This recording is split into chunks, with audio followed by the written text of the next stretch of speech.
મારા વાલા પ્રિયો, તમે કેમ છો? તમે સારા છો ને? ઈસુ ખ્રિસ્ત સાથે છે તો સારું જ કરીશું, હે ને? એવી રીતે કહેશું ને. જ્યારે કોઈ પૂછે તમે કેમ છો, હા હું એકદમ સારો છું, ખુશ છું. કેવી રીતે આટલા ખુશ છો? કેમ કે ઈસુ ખ્રિસ્ત તે મારી સાથે છે. શું તમને કોઈ પણ તકલીફ નથી? સમસ્યાઓ તો રહેશે જ, પણ જો ઈસુ મારી સાથે હોય તો તે પૂરતું છે, આમ કહેશે. જ્યારે તમે ખુશીથી કહો છો ત્યારે પરમેશ્વર તે જોઈ છે અને તમે હંમેશા આનંદિત રહો એવી રીતે આશીર્વાદ આપશે. દાઉદ નામના ઈશ્વરના માણસને આપણે બાઇબલમાં જોઈએ છીએ ને. તે જે છે પોતાના યુવાનીના સમયમાં પણ પરમેશ્વર તે મારો ઘેટા પાળક છે અને તેથી મને કોઈ પણ ઘટી રહેશે નહીં, આવી રીતે આનંદથી એક ગીત ગાય છે. જ્યારે તે પ્રભુની સ્તુતિ કરવાનું શરૂ કરે છે ત્યારે ઘણા દુશ્મનો ઊભા થયા. ઈર્ષ્યાના કારણે તેને મારી નાખવાનો પ્રયત્ન પણ કર્યો. તેના દુશ્મનોએ તેને ઘેરી લીધો. દરેક સમયે મુશ્કેલી હતી. તે પોતાનો જીવ બચાવવા માટે ભાગે છે. તે આવા ઘણા સંઘર્ષોમાંથી પસાર થયો, પરંતુ તે શું કહે છે તે જુઓ. ગીતશાસ્ત્ર 18:35 કલમમાં તે એક વાત કહે છે, હે પ્રભુ, તમારી અમી દ્રષ્ટિએ મને મોટો કર્યો છે. દરેક વ્યક્તિ તેનો પીછો કરી નાશ કરવાનો પ્રયાસ કરે છે, પણ તેણે કહ્યું, તમારી નમ્રતાએ મને મહાન બનાવ્યો છે. આવી રીતે કહ્યું. તેણે આ ગીત ક્યારે લખ્યું હતું? જ્યારે દાઉદના બધા જ વિરોધીઓ દુશ્મનોના હાથોમાંથી પરમેશ્વર તેને છોડાવે છે અને તેને વિજય અપાવે છે, ત્યારે તે લખે છે.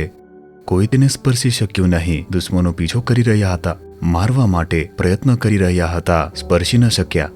પ્રભુએ તેનું રક્ષણ કર્યું, એટલે તે આનંદથી કહી રહ્યો છે, પ્રભુ, તમારી નમ્રતાએ, તમારી કૃપા, તમારો દયા, તમારો પ્રેમ, તમારી કરુણાએ મને મહાન બનાવ્યો છે. તમારી અમી દ્રષ્ટિએ મને મોટો બનાવ્યો છે. આવી રીતે આનંદથી કહે છે. તમારા જીવનમાં પણ ઘણા લોકોએ નષ્ટ કરવાનો પ્રયત્ન કર્યો, તમને દબાવવાનો પ્રયત્ન કર્યો, તમારો પીછો કરવાનો પ્રયત્ન કર્યો, ઉથલાવી દેવાનો પ્રયાસ કર્યો છે ને, પરંતુ કંઈ ના થયું. પરમેશ્વરની કૃપા, પરમેશ્વરની દયા, પરમેશ્વરની કરુણા, અમી દ્રષ્ટિ, જેણે તમારું રક્ષણ કરી તમને મહાન બનાવ્યો છે, તે માત્ર તમને બચાવશે નહીં અથવા તમને રક્ષણ આપશે નહીં, તે તમને મહાન પણ બનાવે છે. પરમેશ્વરની કૃપા તમને મહાન બનાવે છે. તમને તમારા કાર્યસ્થળમાં તે ખૂબ જ મહાન બનાવશે. તમારા વ્યવસાયની અંદર તે તમને મહાન બનાવશે. તમારા સેવામાં મહાન કાર્યો પણ પૂર્ણ કરશે. પરમેશ્વરની નમ્રતા તે તમને મહાન બનાવશે. તે તમને ચેમ્પિયન બનાવશે. ડરશો નહીં. તેમની નમ્રતાએ તમને ઘેરી લીધા છે. તેમની દયા અને તેમની કૃપા, કરુણાએ તમને ઘેરી લીધા છે. તેમને વળગી રહો. હે પ્રભુ, હું મારી શક્તિ ઉપર, મારી હિંમત ઉપર નહીં, મારા ઢાપણ પર નહીં, પરંતુ તમારી કૃપા, તમારી દયા, નમ્રતા ઉપર હું આધાર રાખું છું. પ્રભુ, તમારી નમ્રતા મને મહાન બનાવશે અને મને વિજય આપશે. એવું કહેશો તો તમે સફળતા જોશો. આજે છે, હમણાં જ, આ જ ક્ષણે તમે એક બદલાવ જોવાના છો. હે પિતા, તમારી નમ્રતા તેમને મહાન બનાવે છે. આ પુત્ર અને પુત્રી, તેઓ પ્રાર્થના કરે છે, તેઓ વિશ્વાસથી આ કહે છે તેમના જીવનની અંદર. આ પુત્ર અને પુત્રીનું તમે સન્માન કરો અને તેમને મહાન બનાવી તેમને ઉન્નત કરો. આજે પણ તેમને એક આશીર્વાદ જોવા દો. ઈસુ ખ્રિસ્તના નામે. Amen, amen.